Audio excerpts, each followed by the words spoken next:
સુરતના ડિંડોલીમાં હત્યા કેસમાં 3ની ધરપકડ કરવામાં આવી છે। રૂપિયાની લેતી દેતીમાં હત્યા કરવામાં આવી। મૃતક આરોપીઓને 5000 ઉધાર આપ્યા હતા। પૈસા પરત માંગતા ઉગ્ર બોલાચાલી સર્જાઈ હતી। પોલીસે આરોપીઓને ઝડપી તપાસ શરૂ કરી છે। તો ડિંડોલીમાં થયેલો હત્યાનો મામલો ડિંડોલી પોલીસે 3ને ઝડપી પાડ્યા છે। રૂપિયા 5000ની લેતી દેતીમાં હત્યા થઈ હતી। મૃતક રાજ દુબેની હત્યા કરવામાં આવી હતી। મૃતકે આરોપીઓને રૂપિયા 5000 ઉધાર આપ્યા હતા, જે પૈસા પરત માંગતા ઉગ્ર બોલાચાલી થઈ હતી અને મામલો પેચક્યો હતો। આ મામલે હત્યા સુધી આ મામલો પહોંચ્યો હતો। હાલ પોલીસે જયેશ વૈષ્ણવ, હિતેશ કટિયારે અને પ્રશાંત શિંદેને ઝડપી આગળની કાર્યવાહી હાથ ધરી છે।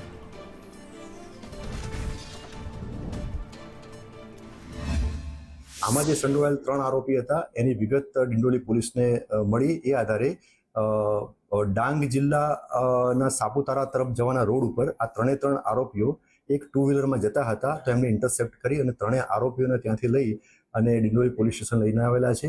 એમની પ્રાથમિક પૂછપરછ અત્યારે હાલ ચાલુ છે। પ્રાથમિક પૂછપરછમાં એમને ગુનો કરેલાની કબૂલાત કરેલ છે અને આ જે ગુનો જે મોટિવ હતો આ 3 આરોપીનો, એમાં એ રીતનું હતું કે 3 આરોપીના પહેલા તો નામ જણાવું કે 3 આરોપી પૈકી પહેલા આરોપીનું નામ છે જયેશ ઉર્ફે જેમિન ભરત વૈષ્ણવ।